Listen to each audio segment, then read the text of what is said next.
Thank you.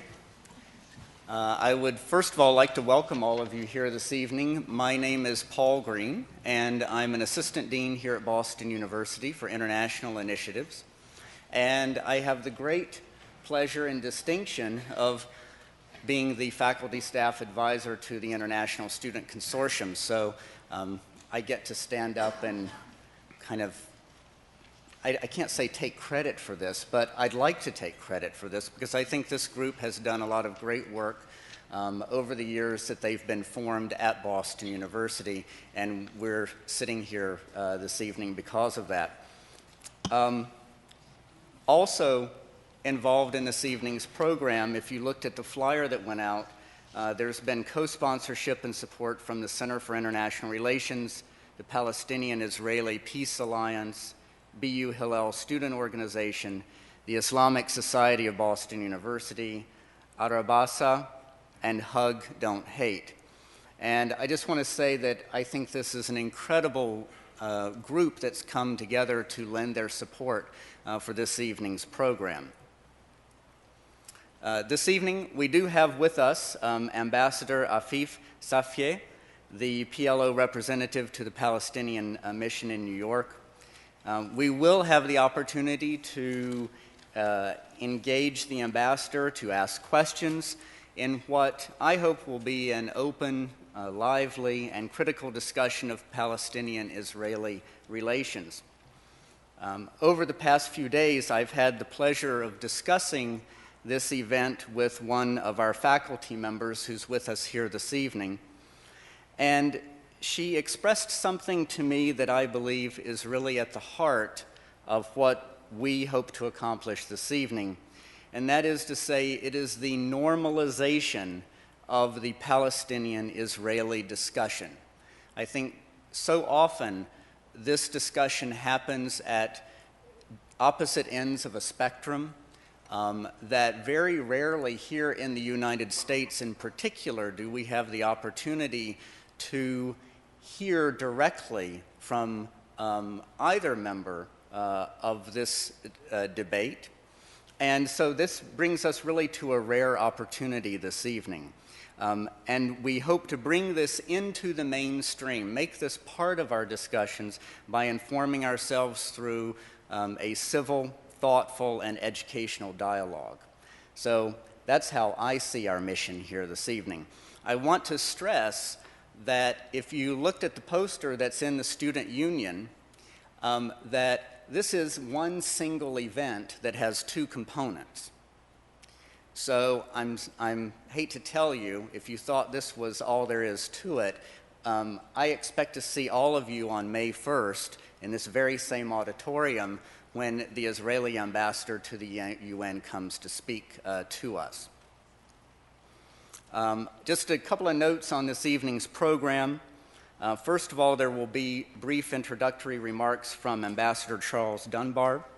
Ambassador Dunbar served from 1962 to 1993 as a State Department Foreign Service officer and ambassador. In his time, he was ambassador to Qatar and Yemen. He was also chargé d'affaires at the American Embassy in Kabul from 1981 to 1983. After Ambassador Dunbar, we will hear, I believe, Bilal will make a few introductory remarks for Ambassador Afif Safieh. Following the ambassador's talk, there will then be plenty of time, we hope at least an hour, for a direct question and answer period and discussion with the ambassador. Now, I'd just like to let you know how this is going to happen. I will be the moderator for this entire event, and we expect that actually things are going to go very well.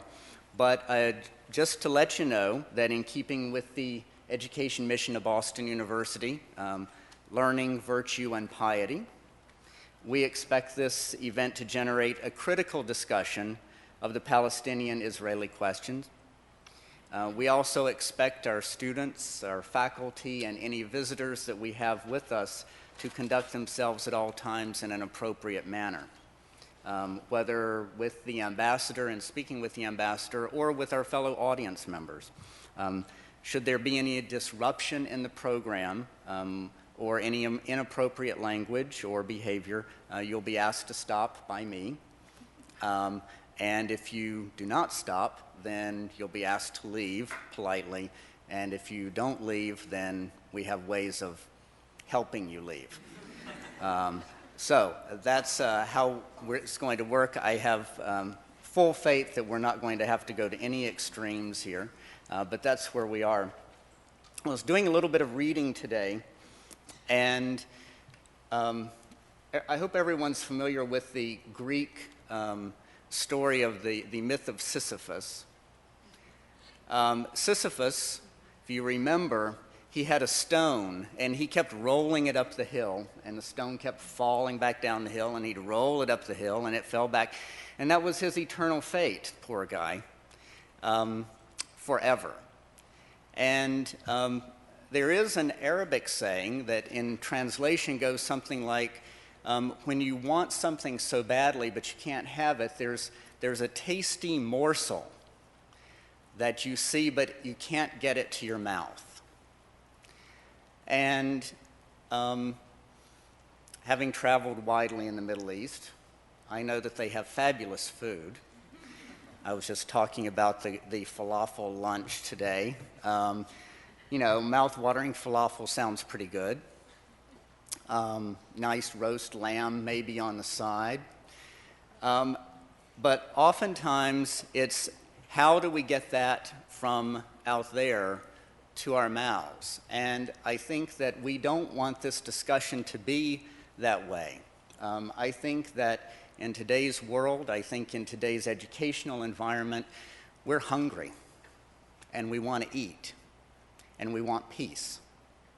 And what do we need to do to make that effective? And as an educator, I firmly believe that it starts right here in this room with us, the people.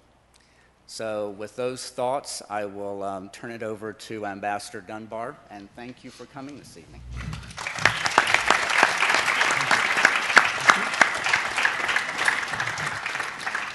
Thank you.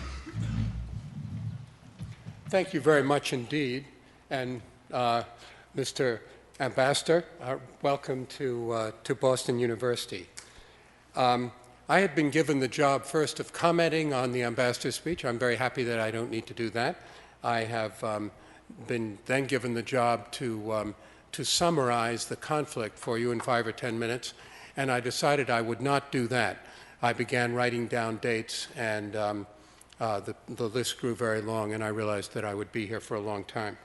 I think what I'd like to do is to just mention how things have evolved for 3 principal players in this long and bitter conflict.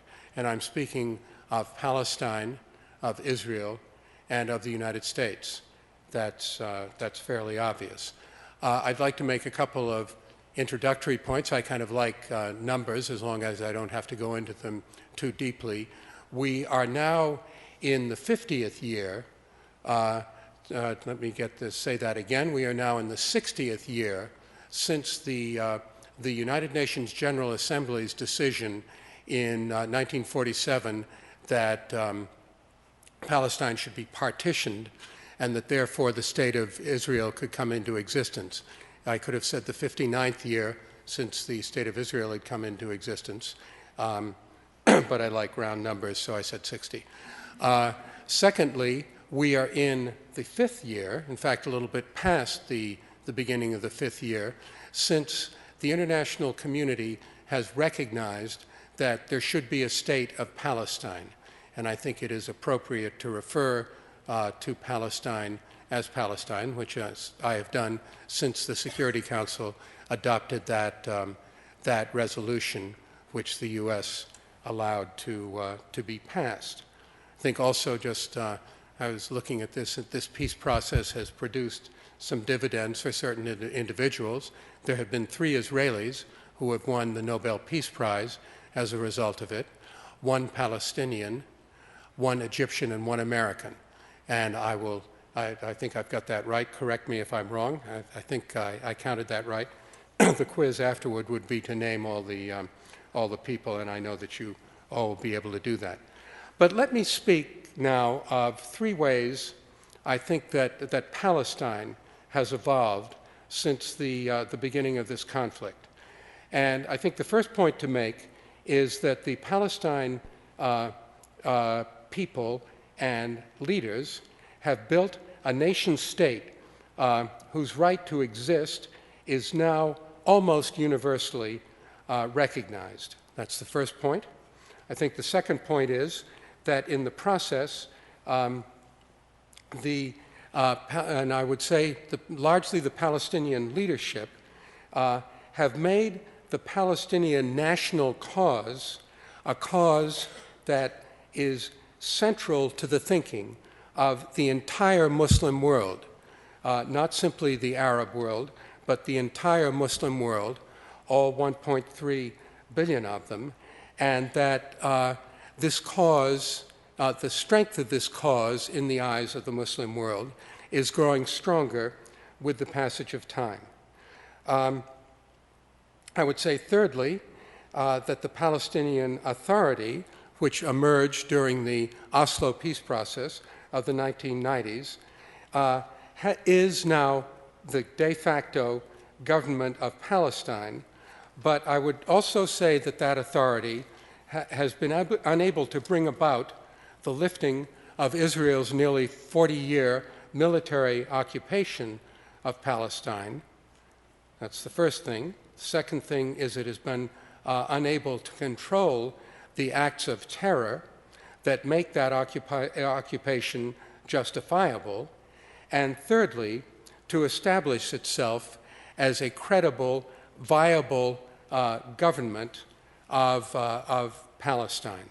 I do not want to say before I leave Palestine that the difficulty of those tasks that Palestinian leaders like Ambassador Safieh face has been formidable. There is not time for me to elaborate on that. With respect to Israel, with every respect to Israel, the first point I think is that the Israeli people and government have built a nation state that is, has achieved a remarkably high standard of living for its people in all spheres of human endeavor. This is a world-class people and society. And I think it is, again, using parallelism, that the state, the right of the state of Israel to continue to exist and to prosper is one that is recognized by nearly everyone in the world, including the governments of virtually all the Arab states and the wider Muslim world. Secondly, the Israeli government has built an alliance with the United States that is of central importance to its continued existence. We may think that the United States was always a strong supporter of Israel.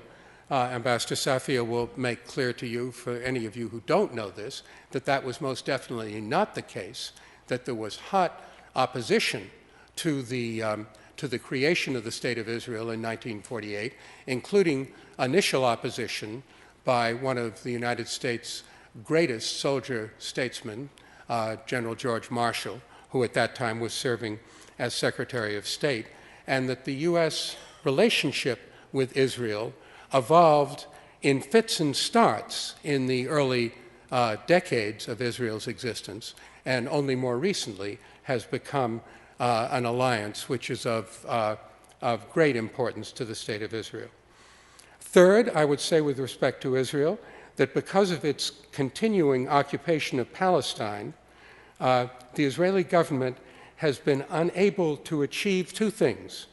First of all, the full measure of international legitimacy to which the Israeli people, by their own achievements, and attributes are most richly entitled, and secondly, to achieve the sort of security that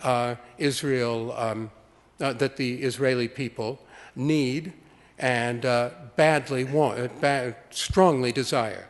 Again, I do not want to underestimate the difficulty for the State of Israel of achieving those two objectives that I've just mentioned.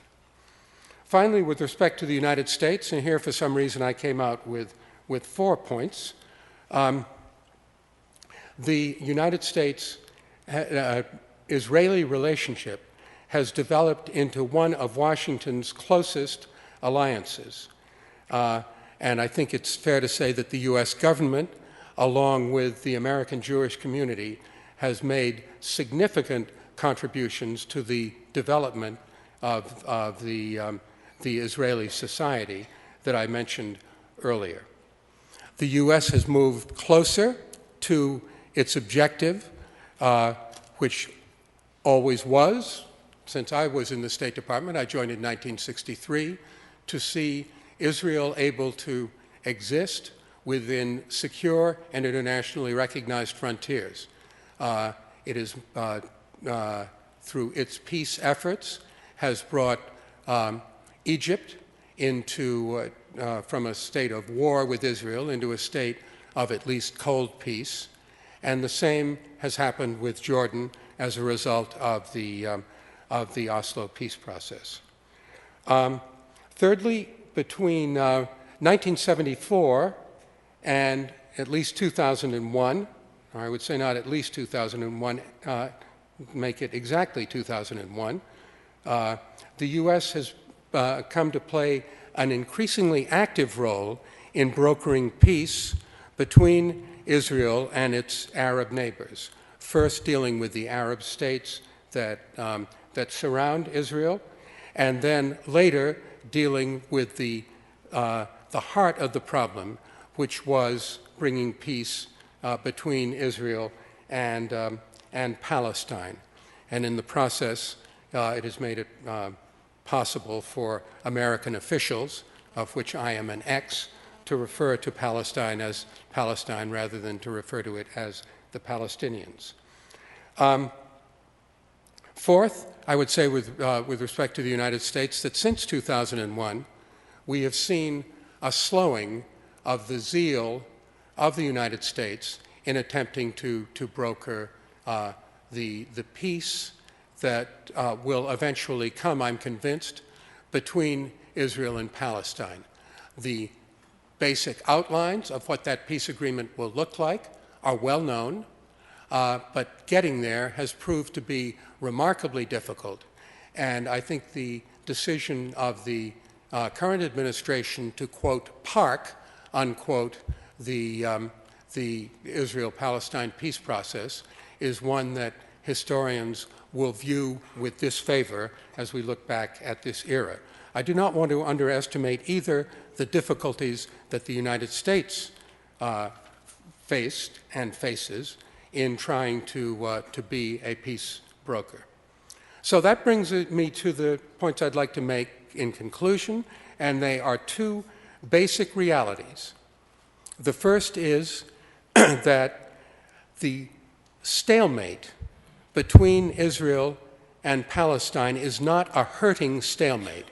That is a seemingly obvious but condition that was described by the American political scientist William Zartman. That is to say that the cost to the two parties of continuing as they are, continuing in a stalemate, hurts less than the cost of taking the steps needed to end that stalemate. I think that is the first point to mention. Neither side, neither the Israeli government nor the Palestinian Authority, as presently constituted, is prepared to take that step and I will say it is basically to find a formula for there to be contact between a Palestinian government in which Hamas is a duly elected member to take the steps needed so that there can be, if not a normal diplomatic relationship between the two sides, at least a discussion that could lead to the creation of a real diplomatic dialogue and ultimately diplomatic relationship.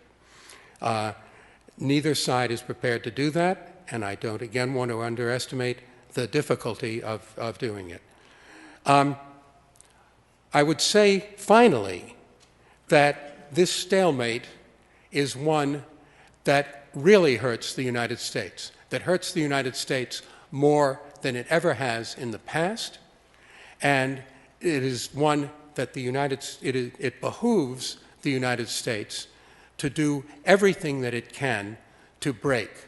That has everything to do with the success that Palestine and the Palestinians have had in making themselves a recognized force and making it clear that they are a severely repressed people. This now matters as far as the United States is concerned, and is part of what I'm sorry to say I see as a growing realization of Samuel Huntington's prediction in 1993 that the West, not just the United States, but the United States as the leading player and other Western powers on the one hand, and the Muslim world on the other, are coming into what is a growing clash of civilizations. So on that cheerful note, I will turn over the floor to my good friend Bilal Bilici, who will introduce Ambassador Safieh.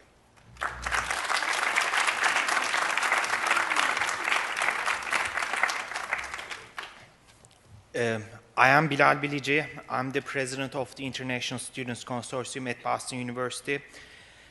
First, I would like to welcome everyone to the first part of our dialogue series with the PLO Ambassador Afif Safieh. Our program, as our advisor Paul Green mentioned, has two components. One, with the PLO Ambassador Safieh tonight, and then the same format on May 1st with the Ambassador of Israel, Ambassador Dan Gillerman, on May 1st. Tonight, as you know, our distinguished guest is Ambassador Safieh. Ambassador Safieh is an accomplished diplomat with a sophisticated and well-rounded background. Just to name a few of his accomplishments, he was the Deputy Director of the PLO Observer Mission to the United Nations in Geneva from 1976 to 1978. From 1978 until 1981, he was a staff member in the President Arafat's office in Beirut in charge of the European desk. Between 1985 to 1987, he was a visiting scholar at Harvard University. And from 1987 until 1990, he was the PLO representative to the Netherlands. In 1990, Ambassador Safieh was the head of the Palestinian delegate to the United Kingdom and to the Vatican City. And starting in November 2005, Ambassador Safieh is the head of the PLO mission in Washington, D.C. We are really thankful to Ambassador Safieh, who accepted our invitation, even though he mentioned to us that he could not come to Boston twice since he was committed to Harvard University. I guess it must be our Palestinian-Turkish relationship which allowed us to host him the very next day after his visit to Harvard. Ultimately, once again, the purpose of this event to emphasize the importance of dialogue between cultures, between civilizations, and between all nation states is an essential building block for peace. And as Ambassador Dunbar mentioned, I do not agree with the clash of civilizations theory by Professor Huntington. And as you may know or may not know, the Turkish Prime Minister, along with the Spanish Prime Minister, created an alliance among civilizations. So I believe in peace. I believe in alliances between different states and nations, not in a clash of civilizations. Without further ado, please allow me to welcome Ambassador Afif Safieh.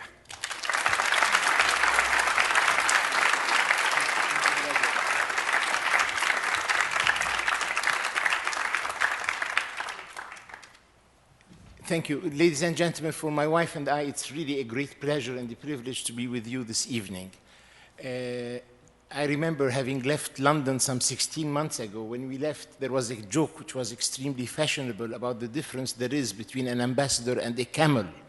And apparently the difference is the following. A camel can work for 10 days without drinking, while an ambassador can drink for 10 days without working.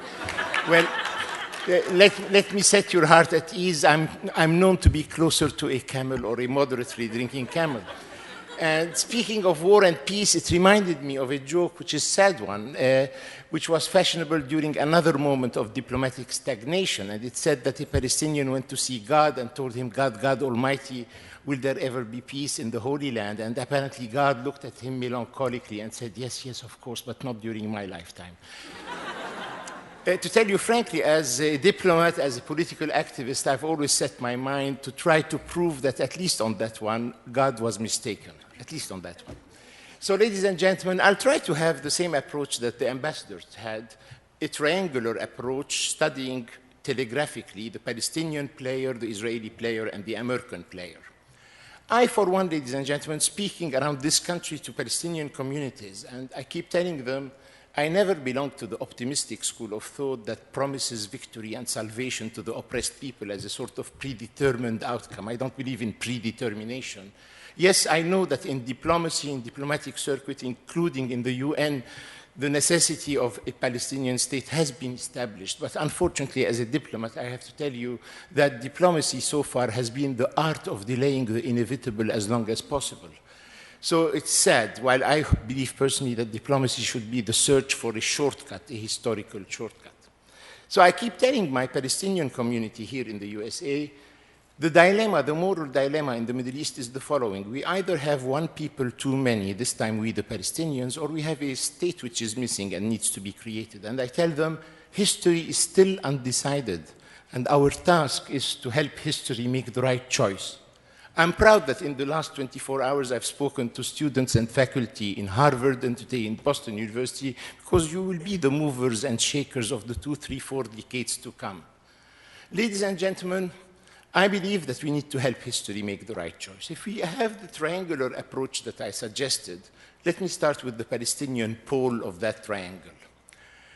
First of all, you need to be aware that we, the Palestinians, believe that we have been victimized by history. We believe that we are the Jews of the Israelis today. We believe that Israel was supposed to be an answer to what was called the Jewish question. As a result, today we are a question still awaiting an answer. We believe that we have been unreasonably reasonable. We started by believing in the idea of the one-state, unitary state in Palestine, which would be democratic, bicultural, pluriconfessional, multi-ethnical.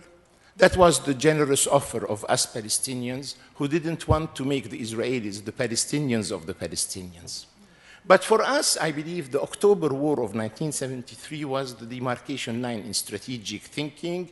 After that October War of 73, we, the Palestinian National Movement, gradually moved into accepting the two-state solution. And this is why I say we have become unreasonably reasonable.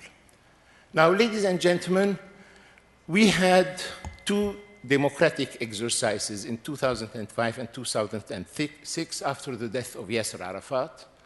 Those two different elections produced two different electoral majorities, and for 12 months we had what the French have called la cohabitation, meaning that two elections have produced two different majorities.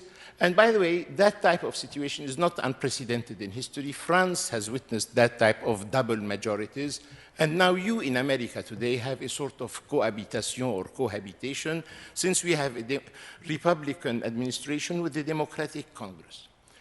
We had a difficult, painful month. Let me start by giving you and sharing with you my analysis of our legislative elections of January 2006. I personally believe Fatah went into those elections suffering from three handicaps and suffering from three burdens that we all knew about. The first one was the durability, the longevity in power. Fatah was the key player in the decision-making organ from 1968 until 2005, and I believe durability in power, longevity in power, without any significant change in political personnel, creates undeniably the phenomenon of boredom, the desire for change, and has an electoral price. That was the first factor. The second factor that Fatah went into the elections with was the reality and the reputation of corruption. The reality was serious, grave, acute. The reputation was even more devastatingly damaging. That too results in the erosion of one's electoral popularity. The third factor, ladies and gentlemen, which is very rarely spoken about in American circles, was the fact that Fatah, throughout the last 20 years, became identified with diplomacy, the peace process, the two-state solution, and you're not without knowing that the peace process is non-existent for the last 6 years and was not very convincing in the years that preceded. For us Palestinians, the theoretical years of peacemaking were years when we witnessed visually the expansion of occupation and not the withdrawal of occupation, because even basing myself on Israeli sources, the size, the volume, the number of illegal settlements and illegal settlers doubled during the years of theoretical peacemaking. So whoever in domestic Palestinian politics was and became identified with negotiations, peace, two-state solution, also had its electoral chances eroded. But besides those three factors that we knew about, and we believe that Fatah will be diminished in its parliamentary representation, but we believe that it still would remain the first party, maybe not anymore majoritarian, and that it might need coalition partners that were there available. Here enters the fourth factor, which was decisive, and this is why my opinion is that Fatah succeeded in defeating itself in those elections. If you remember, for those who followed that episode, the internal relations within Fatah were very poor. It produced at one moment two competing Fatah lists. There were attempts to merge those two lists in one. The legal deadline was bypassed. Fatah had to go to court to obtain an extension. The extension was given, but for a few hours. The two lists were merged with great precipitation. The least appetizing candidates were chosen, which pushed many a hopeful to run as an independent against the official list of his own party. This resulted in the dispersion of the votes and ended with a defeat. Now, let me tell you, I happen to be a Democrat, a very old-fashioned Democrat, and I believe in a democracy, winners and losers have to behave gracefully. And for me, a democracy is made of four ingredients. It's constitutional pluralism, the rule of the majority, the respect for the minority, and that the last election is not the last election. So I personally, from the very first moment, admitted the result that Hamas was the obvious winner. I don't agree with those who said it was a landslide. No, they won with 44% of the electorate. Their representation in parliament was magnified because of the nature of the electoral law, but they were the obvious winners. Now, I was distressed by the media coverage in this country. If you remember, immediately there was an avalanche of reporting to say the election of Hamas is a blow to the peace process. Which peace process? A serious, sound, convincing analytical exercise would have said that maybe the absence of a credible diplomatic avenue was one of the factors that brought the victory of Hamas, and not the Hamas election is a blow to a non-existing peace process. Number two, ladies and gentlemen, in the study of international relations, there is a school of thought to which I do not adhere fully, which says hawks are the best equipped to be peacemakers. Only a Nixon could make the overture towards China. You were not yet born, but this is what happened. Only a Begin could conclude peace with Sadat, and only a Sharon could dare withdraw out of Gaza. I wonder why the adherents of this school of thought didn't say that maybe Hamas would be the best equipped to conclude a binding, acceptable compromise. They never dared go that far. Anyway, we had a difficult 12 months of internal paralysis to the extent that we, the Palestinians that need to be dynamically involved in the search for solutions, we became a non-player for those 12 months. We were at moments at the verge of a civil war, and nobody should wish anybody a civil war, because civil wars are even more painful than international wars, because they split and divide families from within. People residing in the same building, in the same street, in the same neighborhood. They are vicious, usually, civil wars, and very undesirable. And I kept telling my Israeli interlocutors, and as you can think, I have many Israeli interlocutors, you should not wish us or push us towards a civil war, because our two societies are overlapping. It will necessarily spill on you. And I will not conceal from you, in the study of international relations, grosso modo, there are two schools of thought. Those who believe I am happier if my neighbor is unhappy, and the other school of thought that believes I'm happier if my neighbor is happy. Smile, Bilal. So I belong to the school of thought that believes that my happiness also is dependent on the happiness of the neighborhood and not necessarily on the unhappiness of the neighborhood. Anyway, we came very close to the abyss 2 months ago. Mediations were deployed, and we had the Mecca agreement that was choreographed and engineered and consummated in Mecca, Saudi Arabia. I, for one, and by now probably you would have suspected, I belong to the very secular wing of Palestinian politics, and by the way, I'm originally a Christian Palestinian. I always say a sociological Christian, because theologically I will not conceal from you. I have sometimes doubts, but also doubts about my doubts.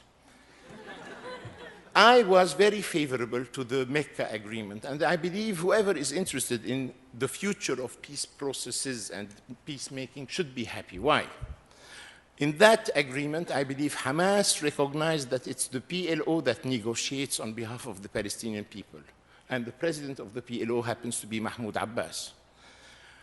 Hamas accepted that the Palestinian Authority as a political system, the conduct of foreign affairs is the prerogative of the president. Again, the same Mahmoud Abbas, whom I believe comes out strengthened from the Mecca Accord, not weakened as some tried to project and portray. Number three, they both sides, Hamas, Fatah, agreed on the choice of the future foreign minister, a distinguished independent who happens to enjoy the confidence of Hamas and happens to be a political friend of Abu Mazen, which is, in my opinion, an additional plus, meaning that tomorrow the presidency and the government will not be on a collision course, but on the contrary, will be working in harmony. Number four, Hamas accepted to honor all previous agreements signed. Number five, they accepted to endorse all Arab Summit resolutions, which meant including the Saudi initiative of 2002 that was revitalized in the summit that just terminated its work 2-3 weeks ago. And Hamas agreed with Fatah that we'll be proposing to the Israelis a bilateral, total, comprehensive, immediate ceasefire that unfortunately the Israelis don't seem to be interested in.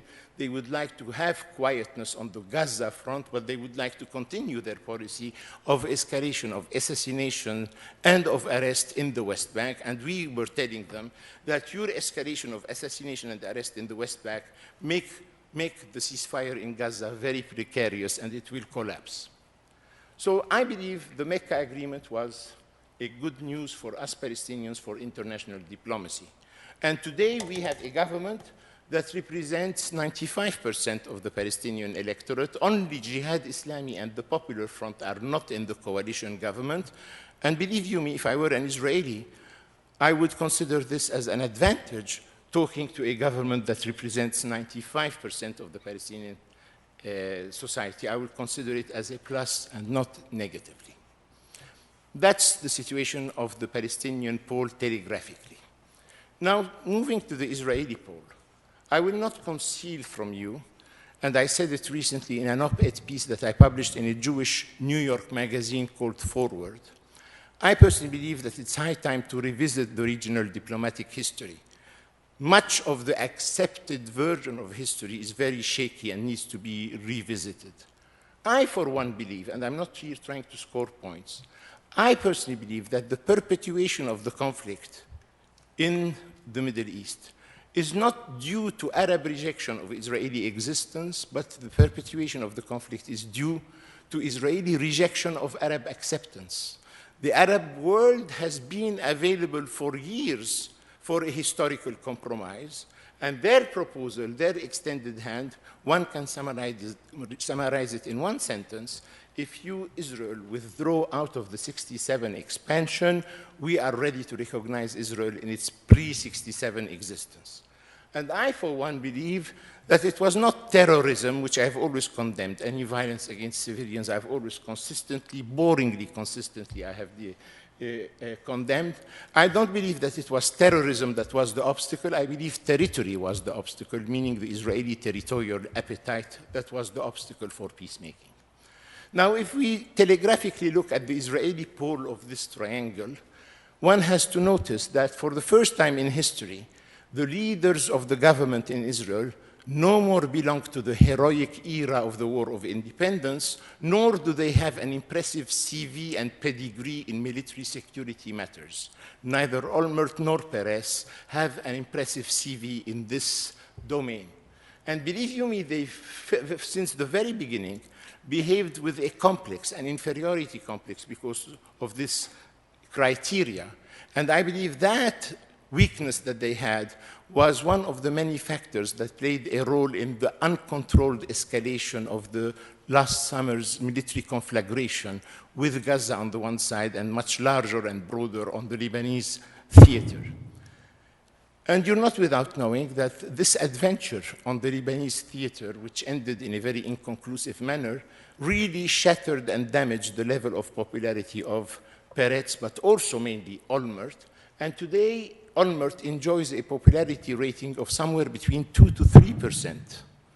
I believe I am more popular in Israel than Olmert. If you bear in mind that 17 to 20% of the Israeli society are Palestinians, I believe I would be the reluctant person to be put into such an opinion poll, but the Prime Minister of Israel today has 2 to 3% popularity ratings.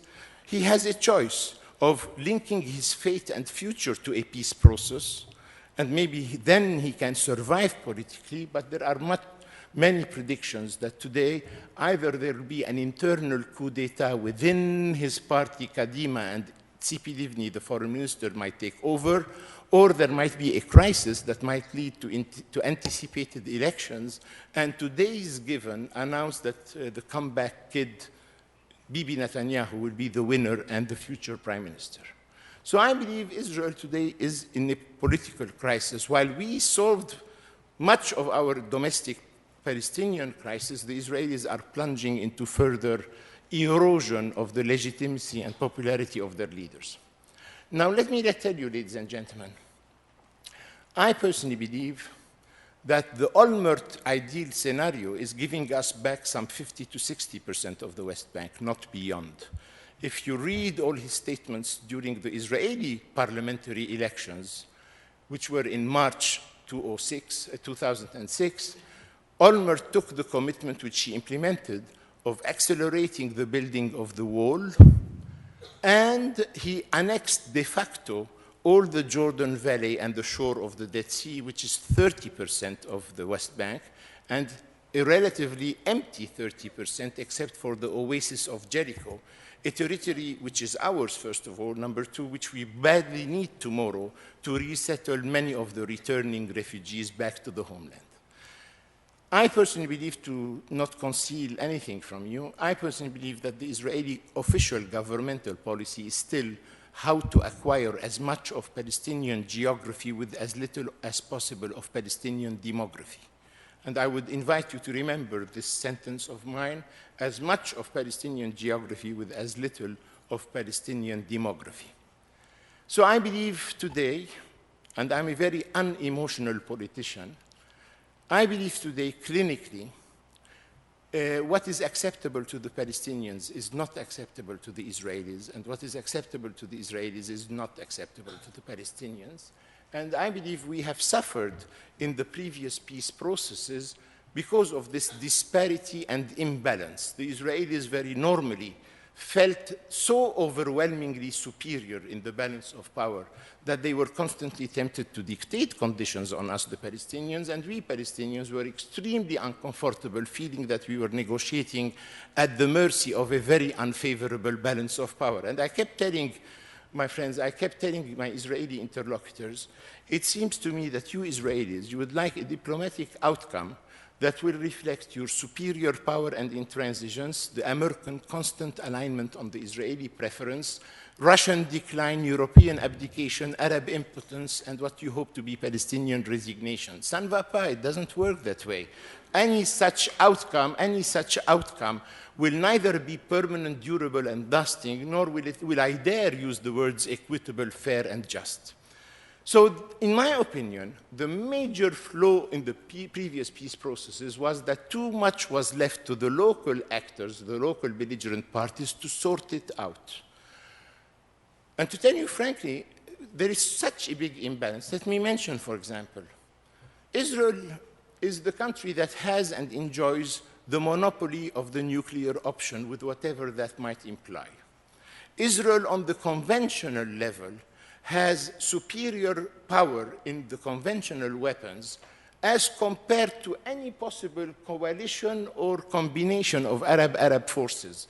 Their aviation is equal to the French plus the British numerically, and I believe that on the operational level they are even superior because of more frequent combat experiences. And up to today, Israel enjoyed an unwritten alliance with the only remaining superpower, America. And believe you me, an unwritten alliance with America is even better than a formal written alliance. Why? Because it exempts the junior partner of responsible behavior, and it exempts the senior partner to be accountable for the misbehavior of the junior partner. So in an unwritten alliance, the smaller party has all the advantages of alliance without having any of the responsibility of alliance. So I believe that's where we are today. Israel is unwilling and incapable of making advances to peace.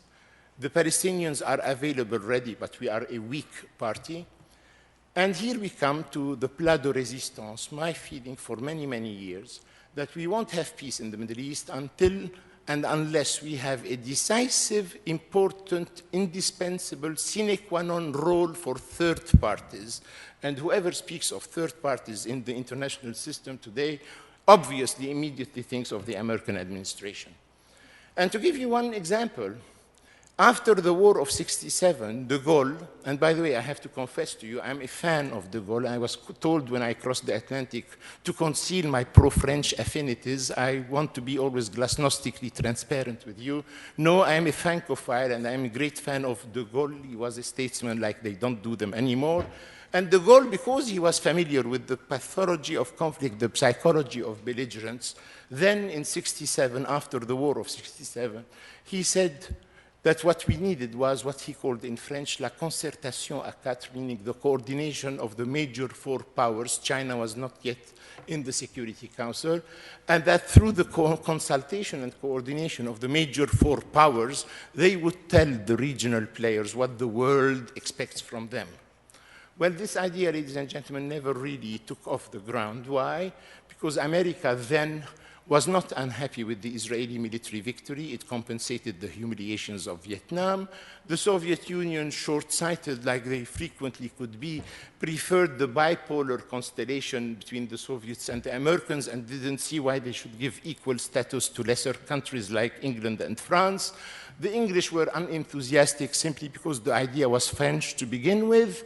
And ladies and gentlemen, since then, we have durable peace process instead of permanent peace, which is the symptom of its failure. I personally believe that this country, this society, has a decisive, indispensable role in peacemaking in the Middle East, and in the absence of that role, I think we will have a process but not peace at all. Now, so far, America did not play that role that I believe in and that should come and which I see coming but not yet. And in the meantime, occupation continues and the suffering continue. By the way, many indicators show that there are changes within American public opinion.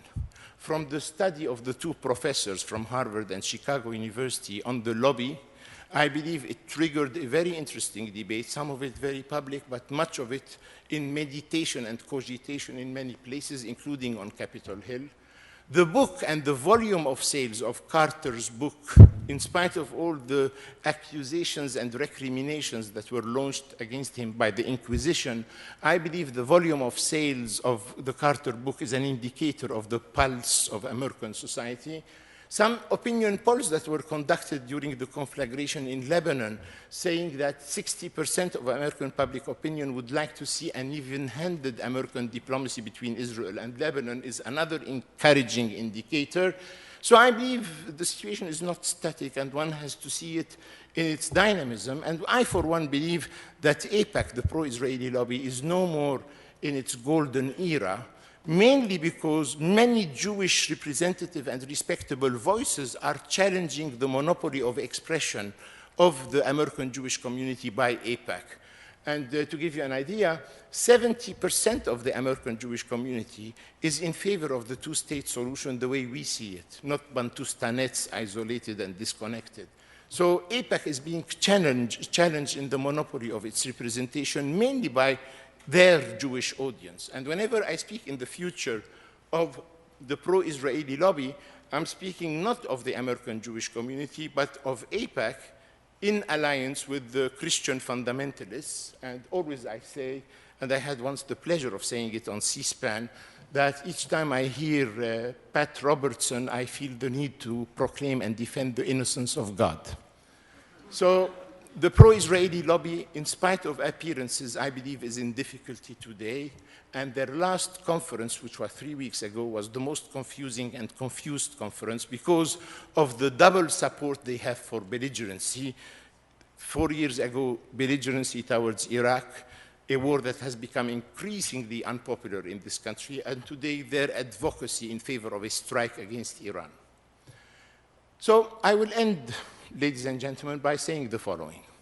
And here I'm speaking of a future which I hope not too distant.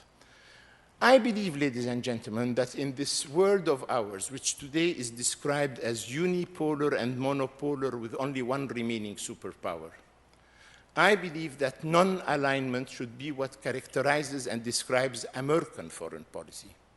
I grew up in the bipolar system where there were two superpowers in rivalry, and we in the third world were very worried of a possible superpower collision, which would have been nuclear, and at times we were worried of superpower collusion, which we in the third world might have paid the price of.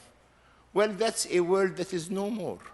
The Soviet Union has collapsed, and today we are left with only one superpower.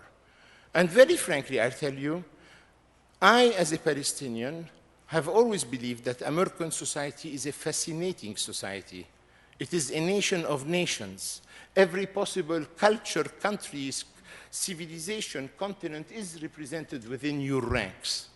And I believe in a unipolar world, non-alignment should be what characterizes American foreign policy, because if America aligns itself on one belligerent player in a regional conflict, not only does it antagonize all the other players, but it also antagonizes and offends and even alienates and ghettoizes part of your own national, social, domestic fabric.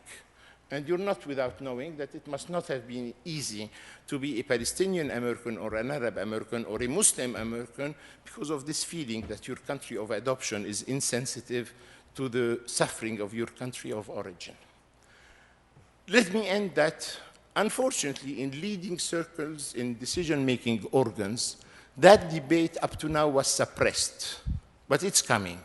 And I believe in Israel you have a more vibrant and interesting debate in the Knesset than you have here on Capitol Hill, that one commentator has called Capitol Hill as that other Israeli occupied territory that one day we need to liberate if ever we want to have an even-handed American foreign policy. Today there is a much more interesting debate within Israel than there is in Washington. And I would advise you, for those whose studies necessitate and whose time permits, to really visit on a daily basis the Haaretz newspaper, which has an impeccable website. It's extremely educational. It's extremely useful for you to understand the inner workings of Israeli society. It's a first-class newspaper. It's not mine. I don't share many of the premises and the conclusions, but it's an intelligent newspaper that gives you an idea of what's happening there. Believe you me, we don't have such an equally as intelligent publication here in America. I believe that in America there should be a debate on what is the architecture of American-Arab relations, and as a result of that, what is the nature of the future American-Israeli relationship. All the blah, blah, blah about Israel being our only friend in the Middle East, I have to remind you that America didn't have any enemies before Israel was born. So all the blah, blah about Israel is our only friend, you only had friends in the Middle East. I was yesterday lecturing in Harvard, and I started by saying that very few people know that the first country to recognize American independence was not France, who deployed Lafayette, but an Arab country. Morocco was the first country to recognize American independence. And I reminded the audience yesterday on something that very few Arabs even know, very few Palestinians, that when we Palestinians in 1919 understood that we won't be having the independence promised, but we will be having a foreign rule, we Palestinians then, I was not yet born, but my predecessors, would have preferred to have an American mandate rather than a British mandate. And you remember then, Britain was an empire from where the sun never set. And you know why? It's because God never trusted them in the dark. But we Palestinians then would have preferred to have an American mandate, and this was for very pragmatic reasons. One, your anti-colonial experience and history. Number two, Woodrow Wilson, the president who went to the Versailles Conference that terminated the First World War, upholding the principle of self-determination. And number three, the fact-finding committee called King Crane Commission, whom he sent to Palestine, who came back and reported to the administration, but also to Capitol Hill, that the Balfour Declaration cannot be implemented unless massive use of force is applied to the indigenous population. So we don't have any cause for an immediate clash. On the contrary, I believe we share the same principles, and believe you me, I, as an Arab, have no problems, and I'm feeling extremely comfortable with modernity, which is the theory of Bernard Lewis in Princeton, speaking that we Arabs have a problem with modernity. We are, on the contrary, I'm like fish in water in modernity. So all those theories about, and believe you me, I've been a visiting scholar in Harvard. Huntington was the least exciting and innovative, imaginative of the professors I've met in the Harvard connection. And his theory about the clash of civilization, which can become self-fulfilling, is not a brilliant exercise, and it comes as a continuation of the teachings of Bernard Lewis about the Arabs who are uncomfortable with modernity. So, ladies and gentlemen, in America, there should be a debate today and in the future.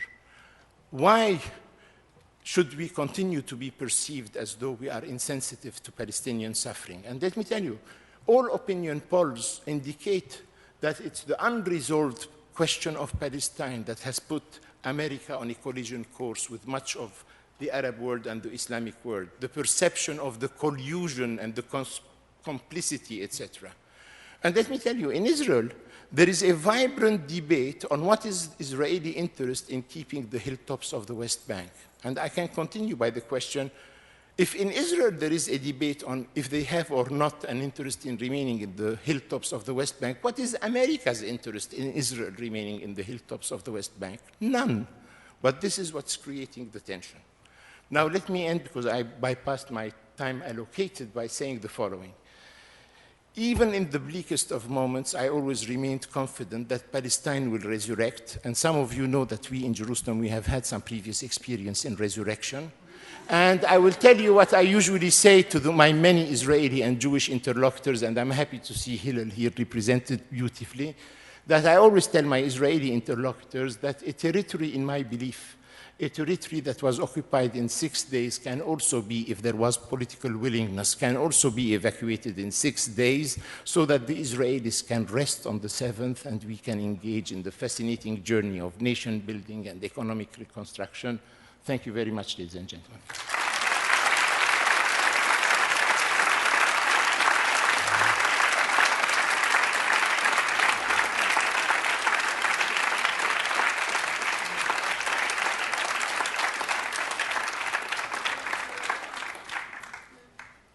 thank you, Ambassador. That was very interesting. We now enter the question and answer portion of our evening, and there's a microphone here in the front of the auditorium. If you have a question, we would simply ask you to come to the microphone and ask it. You can form a line if there's more than one person, or you can get up one at a time, and we will take it from there. Thank you. Hi, Mr. Ambassador. My question concerns the West Bank and the settlement issue. How do you deal with the logistical nightmare of evacuating 235,000 settlements from the West Bank? First of all, sir, I hope we can agree that planting those settlements and those settlers was in defiance of international law and of the international will. Yes.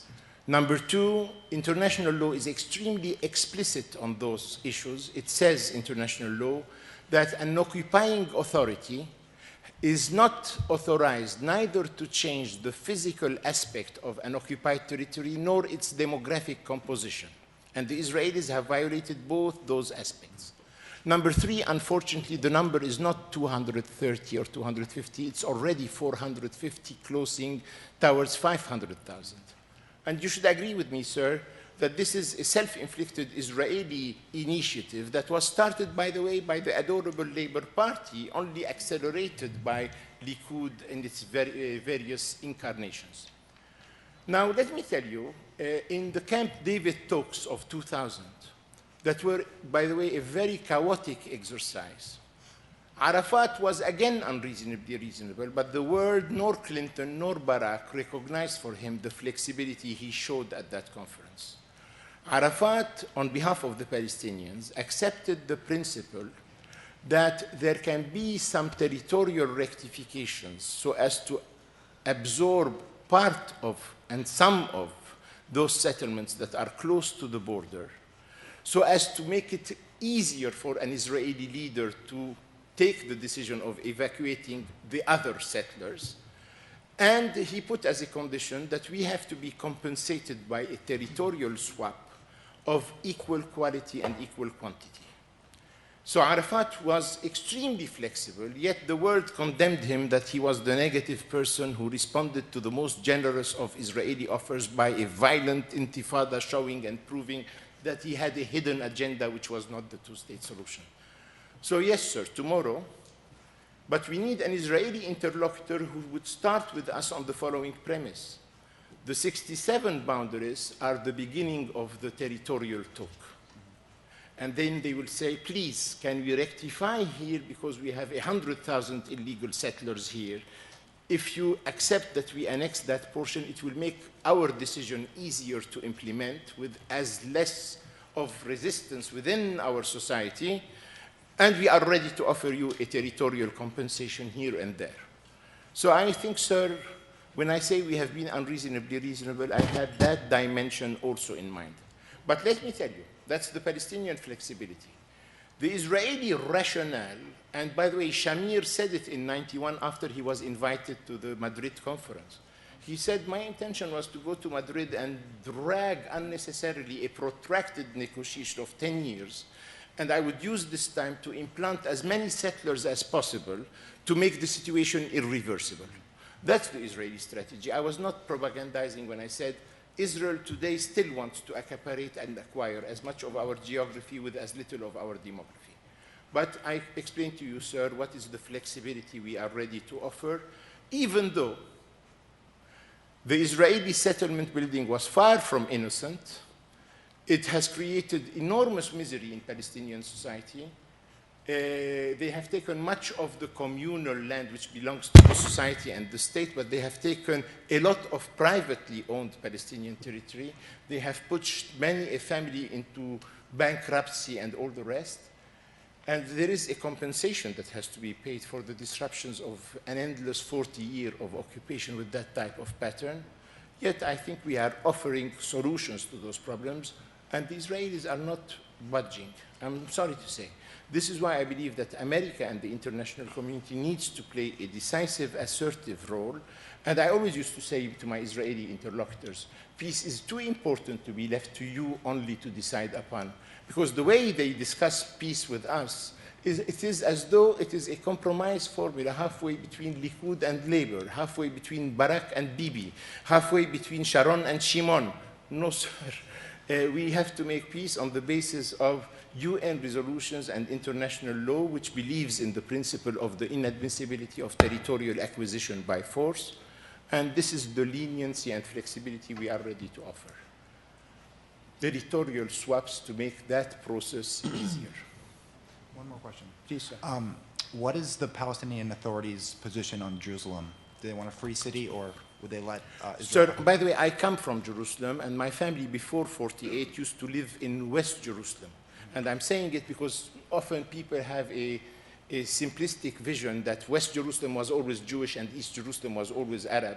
No, West Jerusalem had 8 residential neighborhoods that were Arab in West Jerusalem, and they were evicted from west to east.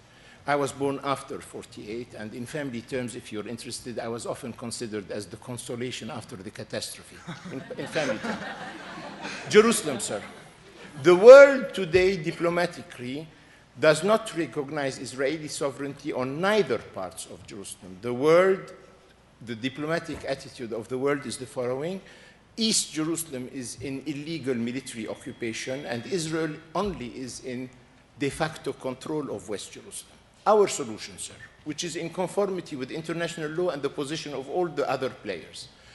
Jerusalem is so unique that tomorrow it can become 2 capitals.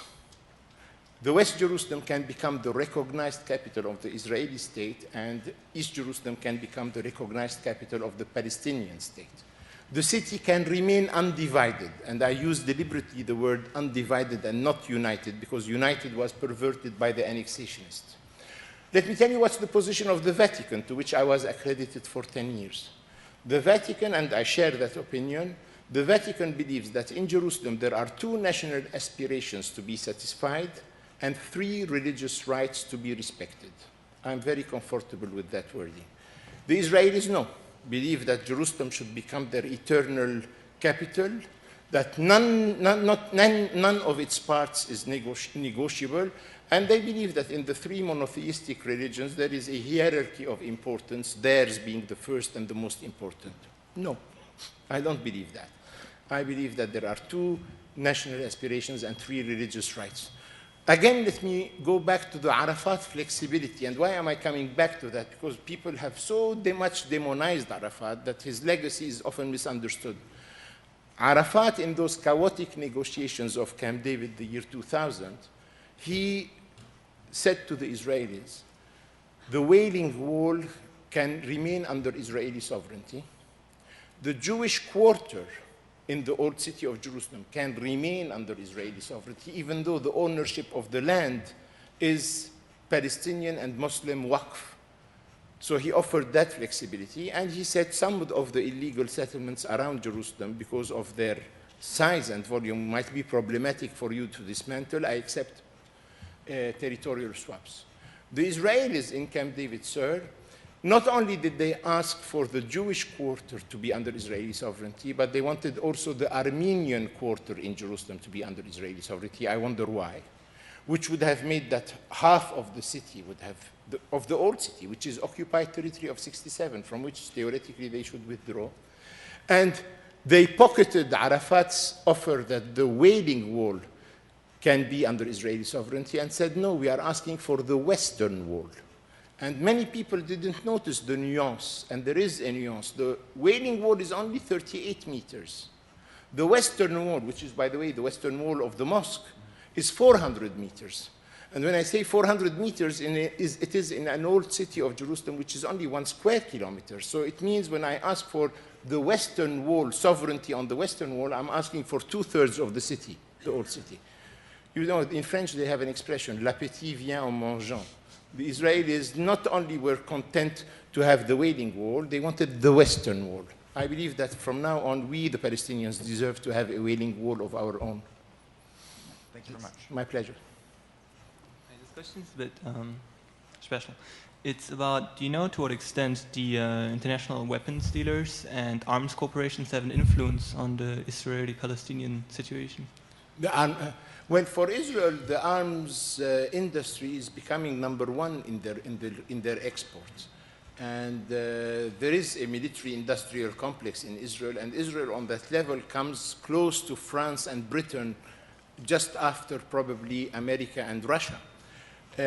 And by the way, they have dealt with the American partner and strategic ally with great nonchalance.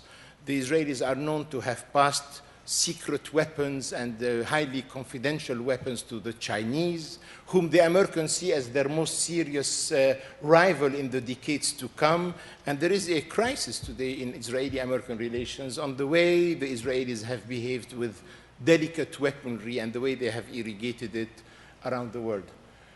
I believe in the power of public opinion.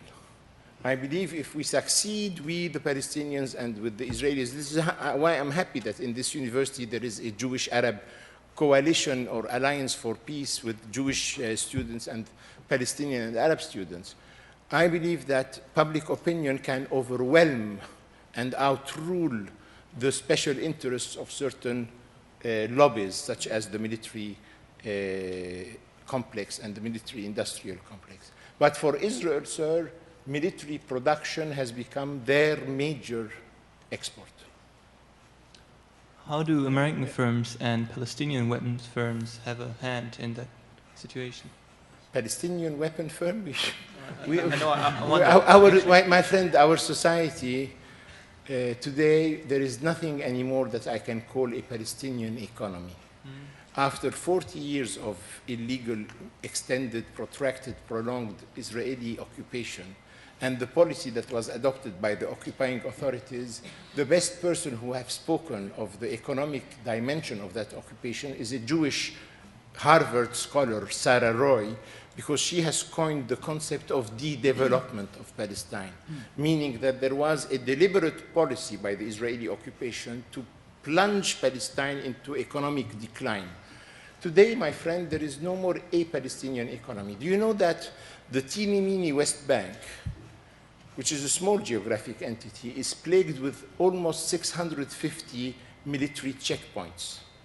Do you know that Coca-Cola, that produces its beverage in Ramallah, the owner is a friend of mine, he explained to me how they have, if they want to send a truck of Coca-Cola from Ramallah to Nablus, which is a 40-minute drive in normal times, he told me at 6 in the morning, we load a truck A, in the factory in Ramallah.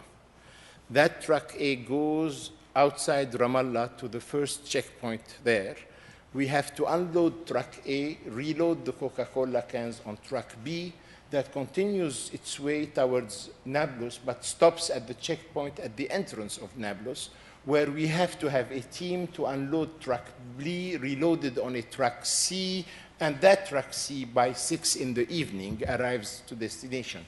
And this is how all Palestinian economy has been crippled, suffocated, etc. In the peace process, for example, you hear a lot about everybody saying Hamas needs to accept, to respect all agreements signed. Do you know that Israel has hardly respected any one single agreement signed? One of the many agreements we signed with the Israelis was the Oslo Agreement that spoke of a safe passage linking Gaza to the West Bank through a corridor, a safe passage, and because the commerce between Gaza and the West Bank was indispensable. The Israelis, even though Condoleezza Rice, in each of her many and too frequent trips, always insists on them, they haven't yet caved in. And this is why when I deal with the State Department, I often say, I'm still intrigued at the self-inflicted impotence of the only remaining superpower in its dealing with Israel. And to tell you frankly, and here I'm not trying to score points, often the American administration, by its own will, appears as though they are not the representatives of the only remaining superpower, but they appear as though they were Liechtenstein or Luxembourg while talking to the Israelis. This is why I speak with great humility of what I call self-inflicted impotence of the only remaining superpower while dealing with Israel-Palestine. So there is no more a Palestinian economy. Yes, the Israelis have bombarded every single small factory we have under the pretense that it has military capability to produce the rockets. And those rockets, by the way, are the silliest thing I have ever seen. And they hardly make any casualty, luckily. I, for one, sir, I want you to know that I have been advocated Palestinian conversion to non-violence, not because I want you to believe that I am angelic. I can be angelic, but on pragmatic considerations, I'm in favor of non-violence as a future strategy for Palestine. So those rockets that the Israelis pretend are being produced in many ateliers or workshops in Palestine, which is not the case, but that's their way of destroying the small industrial capability we have. Thank you. I would ask the students perhaps to limit to one question, and if you have a follow-up, perhaps get back in line. And I appreciate follow-up questions because I think they're an important part of dialogue, but we want to make sure that everyone has an opportunity to ask a question if they would like to. Thank you. Yes, sir. How do you see the relationship between Hamas and Fatah in the near future, and how important is countries like Egypt and Saudi Arabia to maintain good relationships between them? Personally, as I told you, I was very supportive of the dialogue that was engaged and the agreement that resulted from that dialogue, and I'm a Fatah member. And I believe that we either have a civil war, which I don't wish it to anybody, or we have a political partnership on sound, pragmatic political considerations, which we today have. I personally would like to have Fatah win the next elections when they constitutionally come, and I'm in favor of us renegotiating partnership after that coming election. So I am of the optimistic school of thought. I believe an agreement between Fatah and Hamas can resolve problems of lawlessness, falatan al-amni, and that we are really suffering from. And in Palestine today, I will not conceal from you, there is a phenomenon of family militias that has emerged that is a very unhealthy situation. And I believe an agreement between Fatah and Hamas on any possible issue can ensure the disciplined adherence of all the others. So I'm fully in favor, and I believe that Hamas is not a monolithic movement. It has different schools of thought within its ranks, and there is a pragmatic, modernist, democratic school of thought within Hamas that I would like to see us encourage. And I don't know what the ambassador, whose knowledge is immense of the Arab world, believes on this issue. I, for one, believe that political Islam is here to stay with us up to eternity.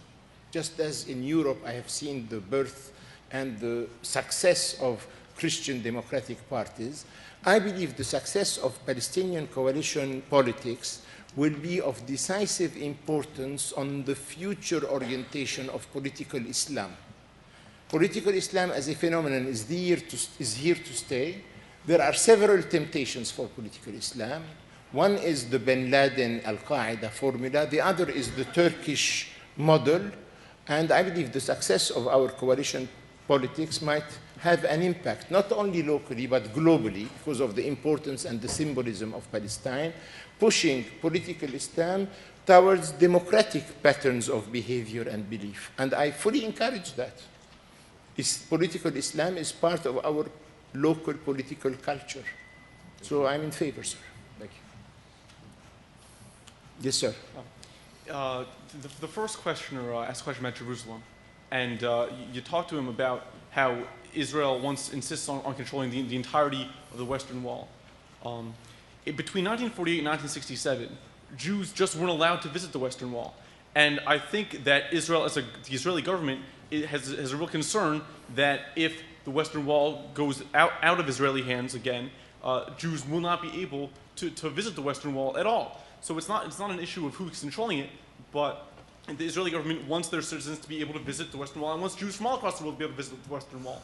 And so the question is, how can the Israeli government trust a Palestinian authority to make sure that Jews and everyone can visit the Western Wall, which is an important site both religiously and historically, when historically it just hasn't been able to happen when the wall wasn't in Israeli hands?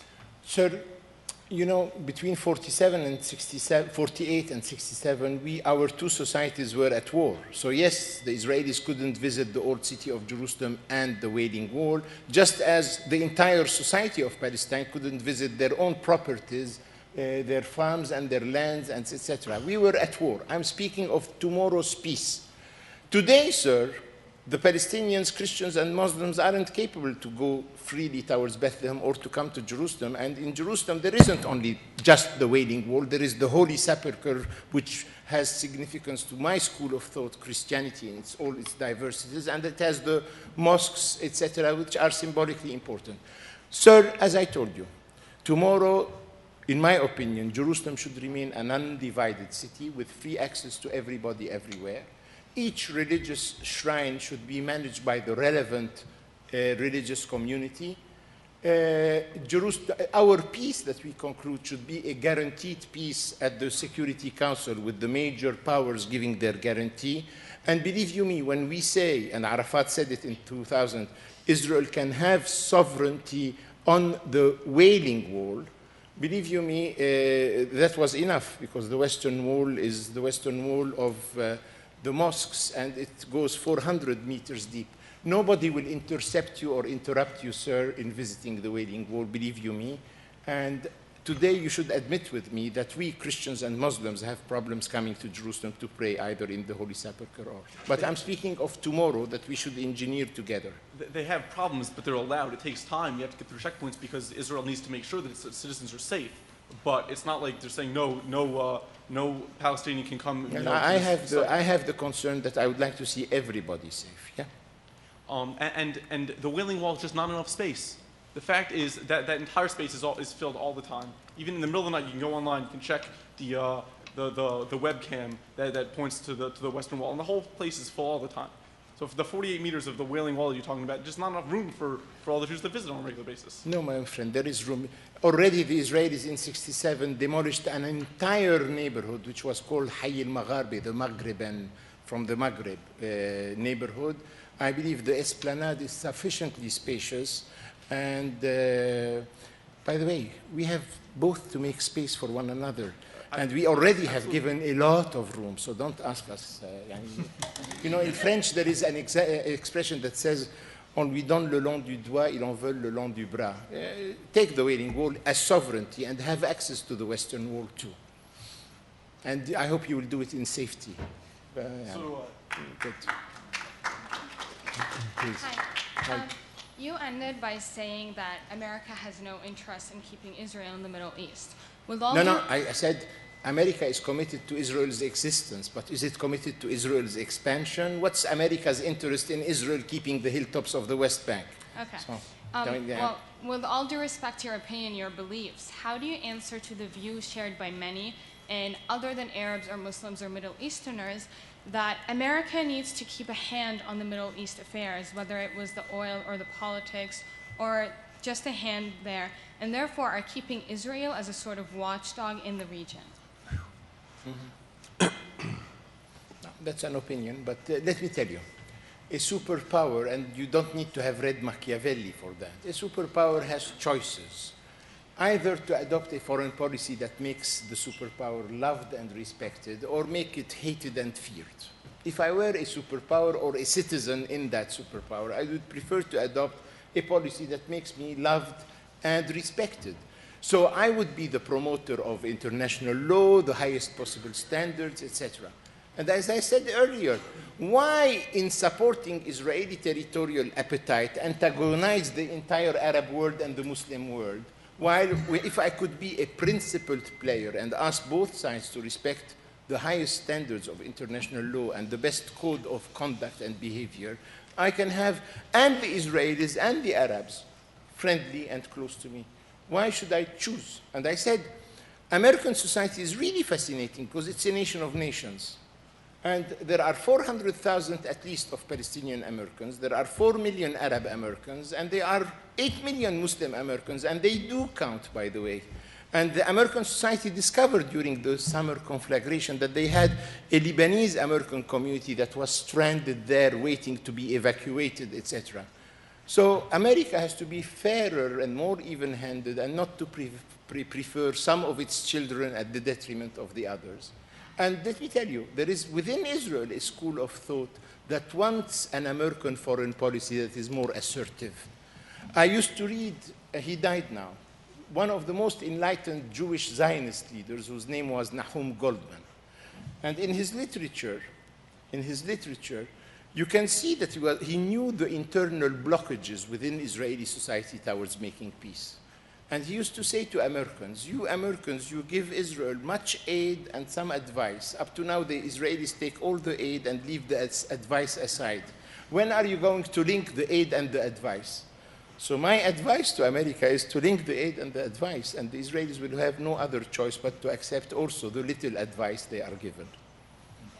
Pleasure. I don't want to keep you hostage, by the way. We don't take hostages anymore. Please, sir. Thank you for coming, Mr. Ambassador. My name is Sultan Muhammad. I'm the president of the Islamic Society here at BU. And my friend Stephanie. My name is Stephanie Sanger-Miller. I am the president of the Hillel here at Pleasure Boston. meeting you both. Nice to have you here. Our question is, we represent groups that both have strong interests and a variety of opinions on the Palestinian-Israeli problem, conflict. And our question is, how can we, as students and leaders that maybe one day will be in your shoes, what can we do to cultivate cooperation and hope and a desire for peaceful resolution, excuse me. No, you can use also the word revolution. In that sense, it has a noble ring to it. Right. And how do we take that from cultivating that hope and cooperation and turn that into effective real action? First of all, let me tell you that when I was your age, I was also very much involved in dialoguing with Jewish and Israeli circles. And I did it out of a very conscientious choice that our coexistence is unavoidable, yet our existence and coexistence is extremely unhappy. And I often joked with my Israeli interlocutors by telling them maybe our two societies would have preferred to have the Norwegians as our immediate neighbors, but this is not on offer, so we have to learn. My first advice is that we all should turn into becoming universalists, cosmopolitan universalists, and try to apply the highest standards on our belief and our behavior. I believe there is no other way but we have to struggle against ethnocentricity, and both our societies are capable of being tribalistic and ethnocentric. In an article I published some 2 months ago in this Jewish magazine called Forward in New York, I started by saying, and I was amazed, by the way, how they published it without any alteration. I said, if I were a Jew or a Gypsy, the Holocaust would be the most horrible thing in the history of mankind. If I were a Native American, it would be the arrival of the first European settlers that resulted almost in my total extermination. If I were an Afro-American, it would be slavery and apartheid in previous centuries. If I were an Armenian, it would be the Turkish Ottoman massacre. I'm sorry, Bilal. And if I were a Palestinian, and I happen to be a Palestinian, it's the Nakba catastrophe of '48.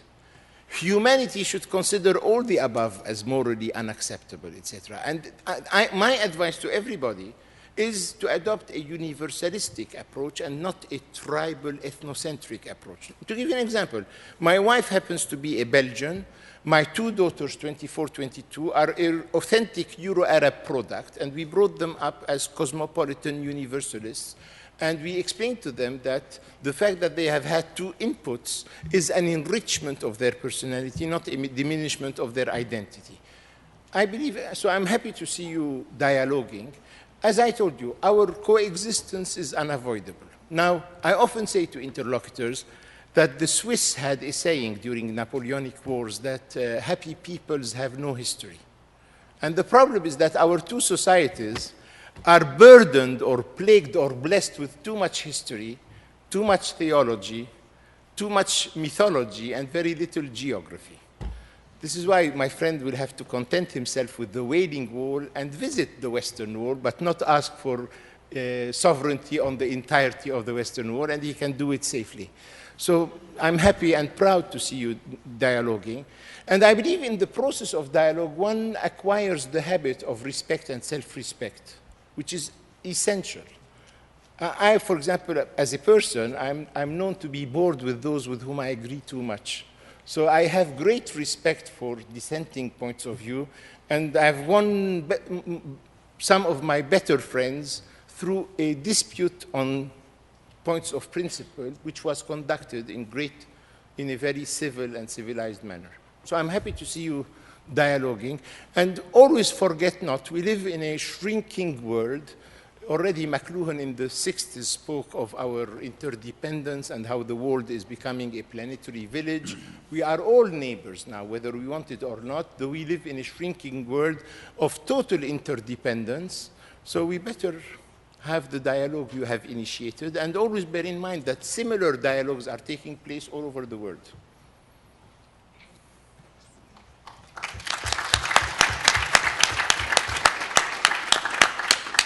Hello, sir. You have come before us today, and you have told me and everyone else sitting in here that the Palestinian people are ready, and that they have been ready for years to accept a peace with the Israelis who refuse to budge. Now, sir, in the mid-90s, two of the people, Mr. Dunbar, Ambassador Dunbar, has described earlier as Nobel Prize winners, Yitzhak Rabin and your beloved Yasser Arafat, were sitting at a table where Yitzhak Rabin offered, I believe, somewhere in the area of 95 to 97% of the occupied territories in exchange for peace. Rabin? Yes, sir. No, with Rabin... I'm sorry, that was Barak. No, Barak, Barak was a non-entity in 95. He became prime minister in 99. I apologize, that was my mistake. His durability was very ephemeral, and but he might come back soon, by the way. So... Yes, sir. Now, start again your sentence, bearing in mind the inaccurate facts that you have mentioned.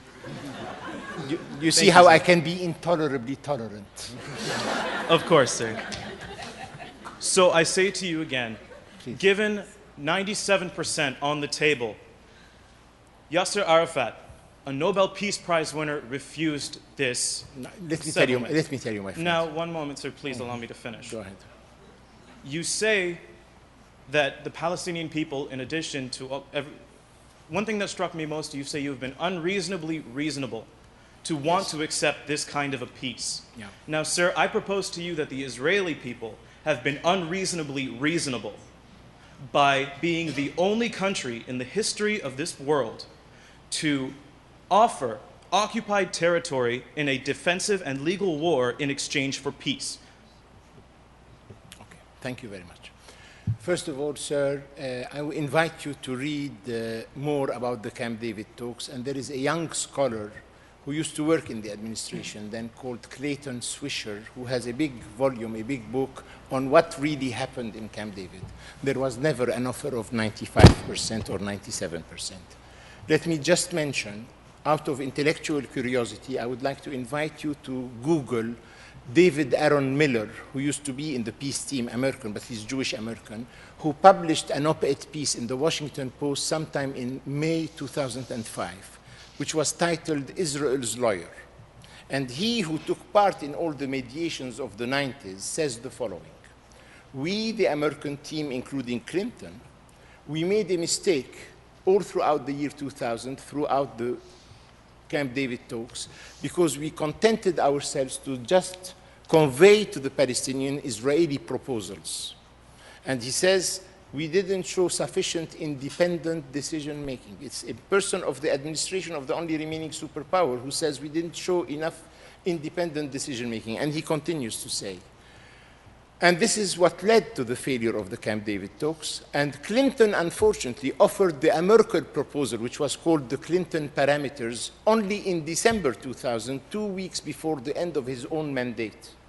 And Aaron Miller says, had we, the Americans, proposed the American ideas, the Clinton parameters, in July in Camp David, by December of that year, we would have had peace. We, the Americans, made the mistake of contenting ourselves to service Israeli ideas to the Palestinians, and too late in December, 2 weeks before the end of the mandate of Clinton, we offered our own. I agree, by the way, with his analysis. So I invite you to read a little bit more on the Camp David talks. I do not share the opinion that was propagated by Clinton and Barak, that Barak made a generous offer, and we Palestinians were irrational in declining, refusing, and responding with violence, etc.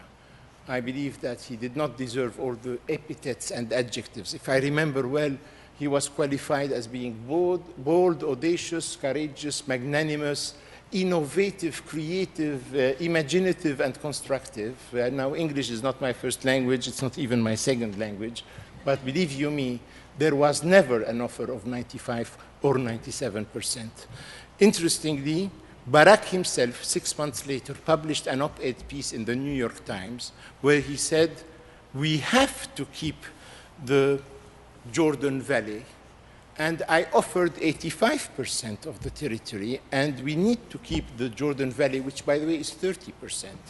So I think we need to revise. Yet, Thomas Friedman, this fantastic journalist, kept repeating the same editorial about the 97%, even after Barak published in his own newspaper the article where he said, I was offering 85%, as though Thomas Friedman does not even read his own newspaper.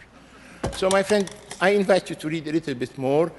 Clayton Swisher, Rob Malley, who's another Jewish assistant to Clinton, who wrote several articles in the New York Book Review, review of books, and I think you might revise what you know or think to know about Camp David.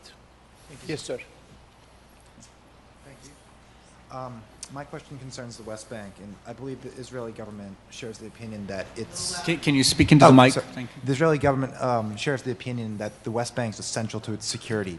How would the Palestinian Authority reassure the Israeli government that their security would be... Sir, let me tell you, in modern diplomacy, strategic depth is a notion that has no meaning anymore with the sophistication of the weapons, etc. For example, prestigious Israeli generals will tell you that the demand of some Israelis to keep the valley of the Jordan River is of total strategic insignificance, because all that it gives Israel is half a second of earlier warning in case of a missile attack. Half a second. So it's not at all significant, yet it makes our life a nightmare because So let me tell you, the Israelis will be very well advised to accept the idea that security comes from regional acceptance and not from territorial aggrandizement. And Israelis will be well advised to know that we are the key for their regional acceptance. When the peace process with us was moving fine, doors were opening from Morocco to Muscat in Oman. And when the peace process with us was becoming tough and rough, those doors were closing down. So peace comes from regional acceptance, not from territorial aggrandizement. And as I said earlier in one sentence, I'm in favor of a peace agreement that is internationally guaranteed. And let me tell you, tomorrow when we get the end of the Israeli occupation and a viable Palestinian state, we have an interest that no silly goose makes a military provocation re-inviting the Israeli to reoccupy in 6 hours the West Bank. We will have an interest in nobody misbehaving because it's counterproductive and it's against our national interest. And the Israelis, by the way, they can, through a promenade, reoccupy the West Bank in 6 hours the way it took place. So we will be a status quo actor, the most principled status quo actor, because it corresponds to our enlightened national interest. And we are in favor even of the stationing of international troops on our territory to stabilize the situation. Thank you. Thank you. I'll take the two questions in one row so that I don't keep you much longer, because I can see some Ambassador, impatience. Hello first. Your speech was truly enjoyable. Thank you. My question to you is not political, it is humane. And I wonder if peace is to come in the near future. I gather that the Palestinians and the Palestinian people will have to swallow these 50 years or more of history. And in itself, it seems to me that it cannot be erased how is this going to come into the eventual peace process? How is this going to influence? No, you're raising a human problem which is very acute, and we might have subjective individual answers to this problem which might differ and vary. I often say to Israeli interlocutors, a Palestinian state is a right for the Palestinian people, but for you Jews in Israel and elsewhere, it is a moral obligation and an ethical duty, because you, more than anybody else, you know the price that we have had to pay for the birth of the Israeli state. I might have problems educating an American about what really happened, etc., in Palestine, Israel, while when talking with an intelligent and decent Jewish interlocutor, I have no problems because he knows the facts, or she knows the facts. So a Palestinian state, the way we define it, is not only our right, it's their duty and their moral obligation.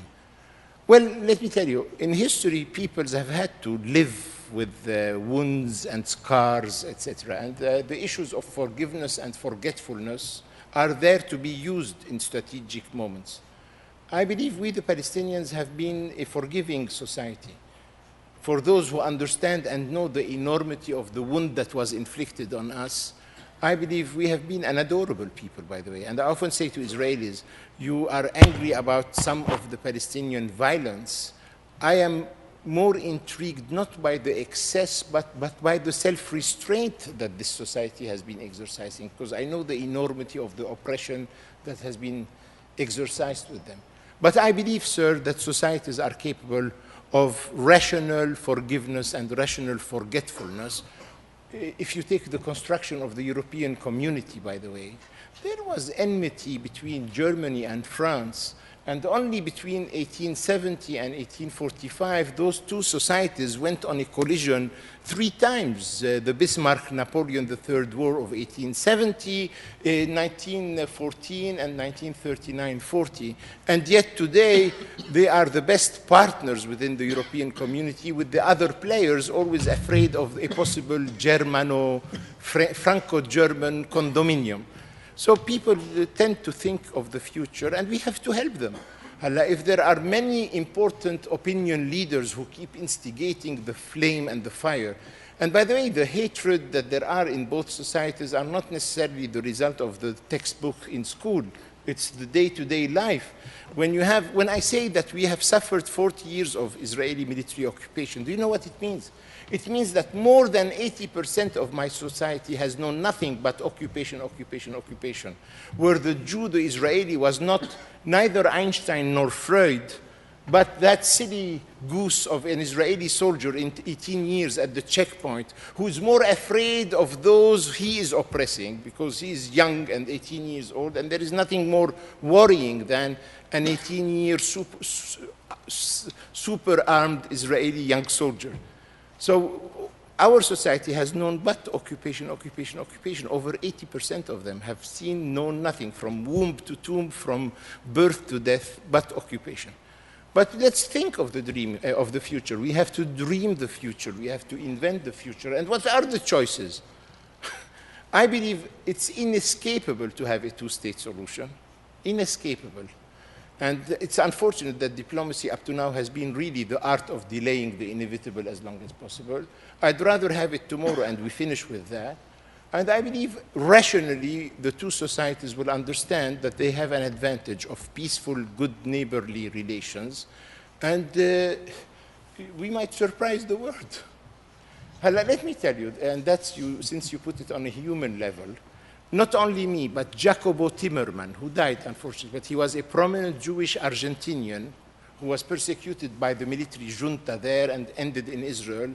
And he wrote a beautiful ethical book after the War of '82 on the Lebanese theater.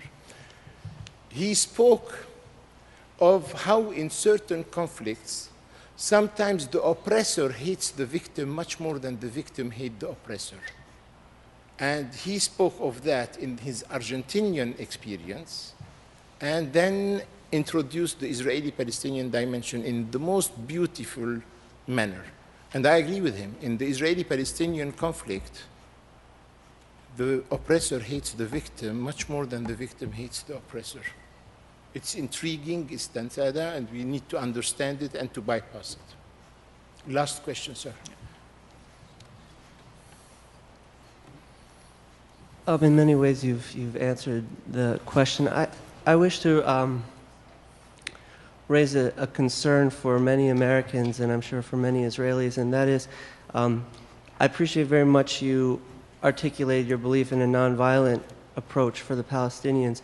In the wake of September 11th and in the wake of terrorism around the world, there's a concern about those people for whom it would be better to make life miserable than to, as you gave the analogy, I know.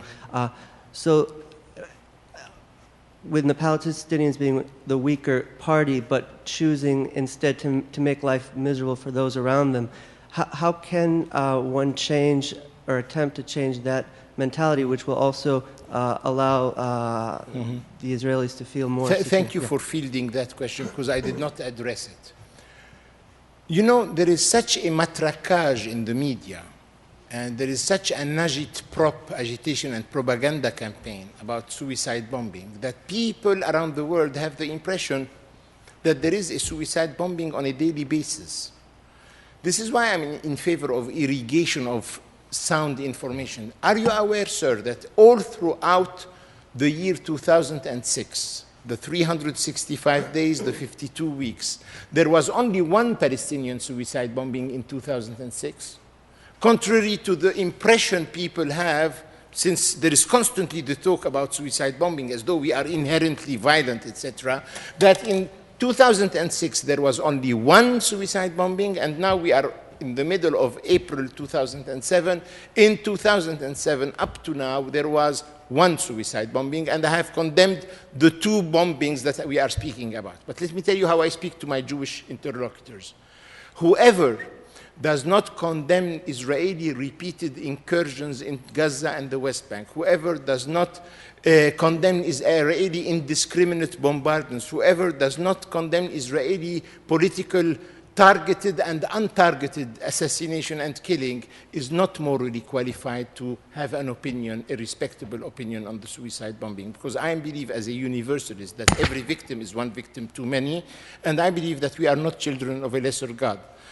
And while there was only one suicide bombing in 2006 and one so far in 2007, we the Palestinians are having 2 killed almost on a daily basis and over 10 imprisoned on a daily basis. So I believe that we have to revisit that issue. I told you my position. I find targeting civilians repugnant and totally condemnable, and I have condemned each one of those operations that targeted civilians. Yet, I am not in favor of being lenient with those who are guilty of what I call selective indignation, because selective indignation is a form of racism. And again, we come back to the issue of the tribalistic approach. My victims are worth more than their victims. No, I believe, Mr. Chairman, dear Bilal, that we are all of equal importance and that our tears, our blood does also count. And as I told you, people have the impression that they are a daily occurrence, and they are not. And I'm against even the one that has occurred. But as I told you, the oppression of the occupation is a daily oppression. Let me give you one example, and that's the last thing I'll say. Clinically and unemotionally, because of the checkpoints that I told you about in the West Bank, the 650 of them. Do you know that my society loses every day around 8 million working hours in the delays around those checkpoints? And we live in a world which is measured by performance, productivity, and competitivity. And when I meant and quoted Sarah Roy about the policy of de-development of Palestine, I was thinking of that. Do you know what it means for a society of 3.6 million that we are losing 8 million working hours every day in delays, unnecessary delays, on those checkpoints? Do you know what is the amount of humiliation, harassment, oppression that occurs on those checkpoints? That's the situation of the Palestinian people. May I ask one more question? just two comments. One is, it seems that there's some asymmetry, at least in the rhetoric, meaning when there is a reprisal from Israel, at least it is, and I have no reason to doubt that it is in their perceived interest of security. It is not simply to make life miserable for the Palestinians. Whereas, I understand that terrorism is sometimes the weapon of the oppressed and the only weapon, but it's a different mentality that would choose simply to deliberately kill innocent civilians. The second, which is a question maybe which you could address, is that you've mentioned, or it was mentioned in the introduction, that the Palestinian situation has become a very important point for the Arab world largely. And it strikes me that the Arab world, there are I think over 20 countries, could really help the situation simply by helping make a better life for those Palestinians, perhaps elsewhere. I do not say that's a just solution, okay. But Look, sir, I'm going to make a magnanimous gesture, and I will leave you the final word. Ladies and gentlemen, really thank you for being here, and sorry if it took too much time.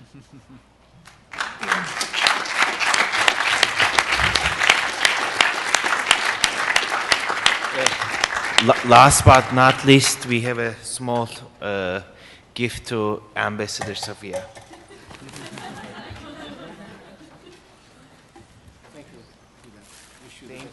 Thank you for coming to Boston University.